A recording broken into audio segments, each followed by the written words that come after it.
အာရခတိုင်းသတင်းဌာနရဲ့သတင်းပေါ်ကဆင်စင်ကနေကြိုဆိုလိုက်ပါတယ်။ဒီနေ့တင်ဆက်ပေးတော့မယ့်သတင်းတွေကတော့မြောက်ဦးမှာရှေးဟောင်းဆိုတဲ့ရတနာတွေနဲ့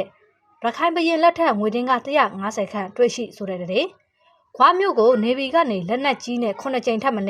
ပစ်ခတ်ဆိုတဲ့တဲ့။ပင်လယ်ပြင်မှာမိတဲ့မူးရစ်နဲ့ပတ်သက်တာမှန်သမျှအေးပါဝင်နေတယ်လို့စော်မင်းထွန်းထပ်မံဆွဆွဲပြန်ဆိုတဲ့တဲ့။မြောက်ဦးမှာမိပိတ်အတရဲ့ကြိုတင်ကာကွယ်ရေးအာရခပြည်သူမိတက်ဌာနပညာပေးလက်ကျစတဲ့သတင်းတွေကိုတင်ဆက်ပေးတော့မှာပဲဖြစ်ပါတယ်။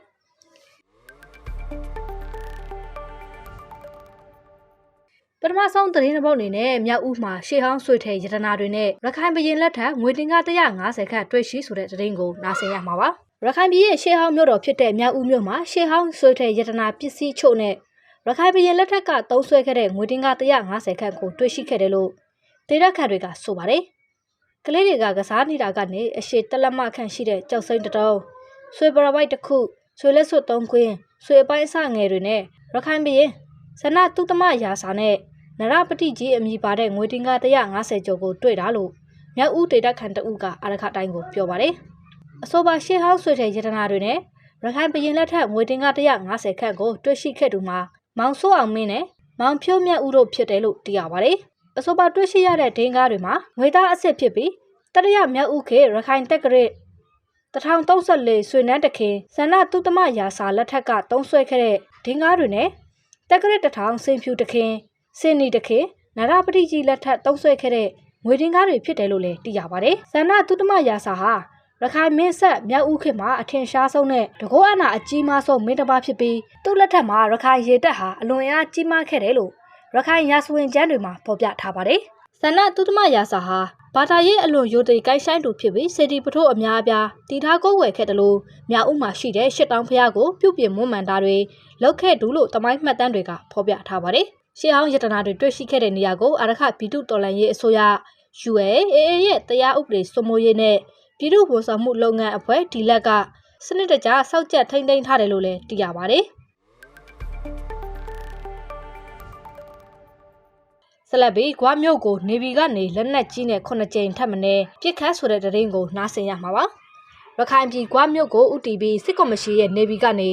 ဇန်နဝါရီလ24ရက်ည9:00နာရီကျော်အချိန်မှာ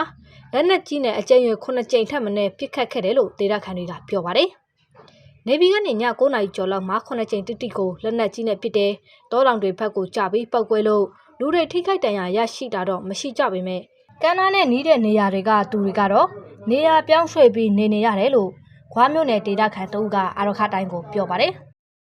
2025ခုနှစ်ဒီဇင်ဘာလကလည်းစစ်ကော်မရှင်ရဲ့နေဗီကနေနေ့စဉ်ရက်ဆက်ဆိုသလိုခွားမြို့ကိုလက်နက်ကြီးနဲ့ပစ်ခတ်ခဲ့ပါတယ်။ပြီးခဲ့တဲ့လက17ရက်နေ့ကဆိုရင်လည်းအချက်30လောက်ကိုတခါတည်းပစ်တာ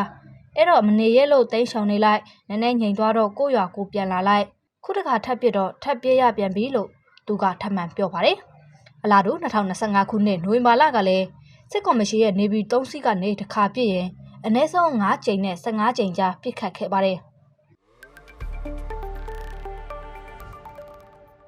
နောက်ထပ်သတင်းတစ်ပုဒ်အနေနဲ့ပင်လယ်ပြင်မှာမိတဲ့မူးရစ်နဲ့ပတ်သက်တာမှန်သမျှအေးပါဝင်နေတယ်လို့စော်မင်းထွန်းထပ်မံဆွဆွဲပြန်ဆိုတဲ့သတင်းကိုတင်ဆက်ပေးပါမယ်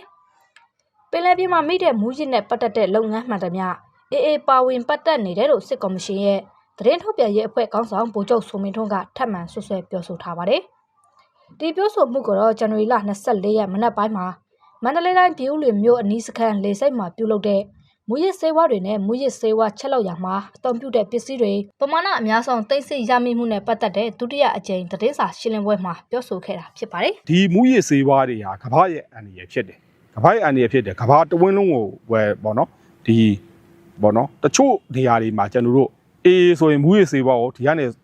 ဟောကြအစင်းစင်းကနေဆွဲထုတ်တယ်ပင်လေရေရောင်းကနေပြီးတော့သူတို့တာဝန်ခံပြီးပို့တာမိလိုက်တဲ့ပင်လေပြင်မှာမိလိုက်တဲ့လုပ်ငန်းတွေမှန်သမျှမှာပါဝင်ပတ်သက်တာကြီးပ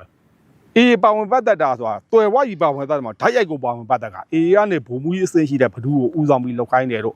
တပ်သားအဆင့်ရှိတဲ့ဘဒူတော့ပေါ့မျိုးစုံပါဝင်ပတ်သက်နေတာဖြစ်တယ်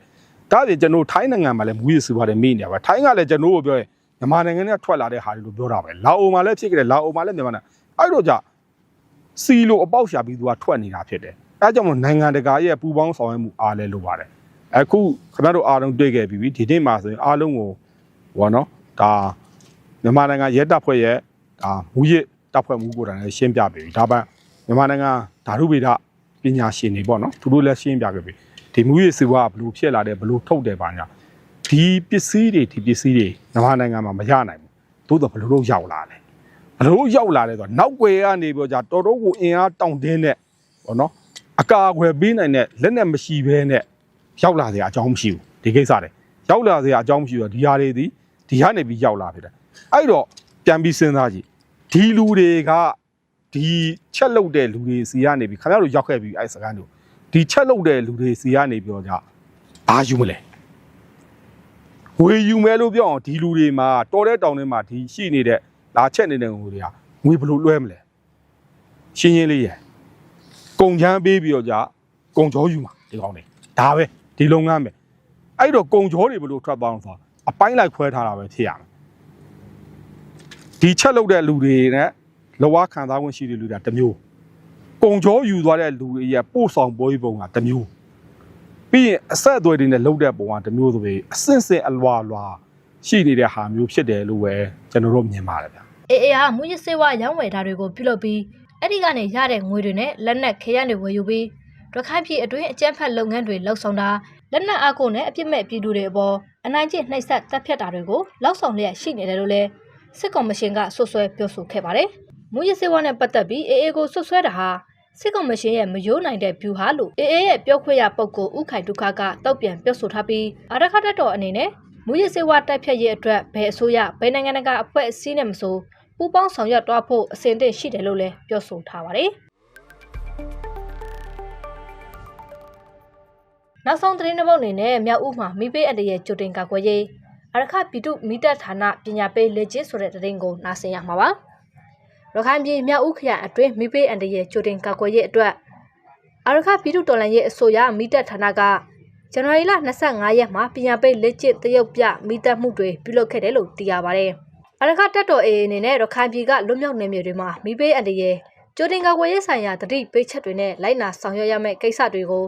လောက်ဆောင်ပေးနေတာလည်းဖြစ်ပါတယ်။မီးဆိုတာမျိုးကတော့မလောင်ခင်မှာတားတာကောင်းဆုံးပါပဲ။နွေရာသီတော့မရောက်သေးဘူးမီးလောင်ပြီးတော့ဆုံးရှုံးမှုတွေကဖြစ်နေပြီးအခုလိုကြိုတင်ကာကွယ်ဖို့နီလန်းတွေတိထားတာတော့ကောင်းတာပေါ့လို့မြောက်ဦးဒေတာခန်တဦးကအရခတိုင်းကိုပြောပါတယ်။အရခပြည်သူတော်လှန်ရေးအစိုးရမိသက်ဌာနအနေနဲ့မိဘအနေရဲ့ကာကွယ်ရေးအတွက်လက်ကမ်းစာဆောင်ဖြန့်ဝေတာမိဘအနေရဲ့တတိပေးဆိုင်းဘုတ်တွေစိုက်ထူတာနဲ့အတူမြောက်ဦးခရိုင်အတွင်းရှိရက်ရွာတွေမှာမိဘအနေရဲ့ကြိုတင်ကာကွယ်ရေးဆိုင်ရာလောက်ဆောင်ရမယ့်ချက်တွေကိုပြည်သူတွေလိုက်နာမှုရှိမရှိလိုက်လံစစ်ဆေးနေတယ်လို့လည်းသိရပါတယ်။အာရခတိုင်းသတင်းဌာနရဲ့သတင်းပုတ်ကတ်အစီအစဉ်ကိုဒီလောက်နဲ့ပဲရနာပါရစေရှင်။နားတော်ဆင်ပေးခဲ့ကြတဲ့ပရိသတ်တယောက်ချင်းစီတိုင်းကိုလည်းအထူးကျေးဇူးတင်ရှိပါတယ်ရှင်။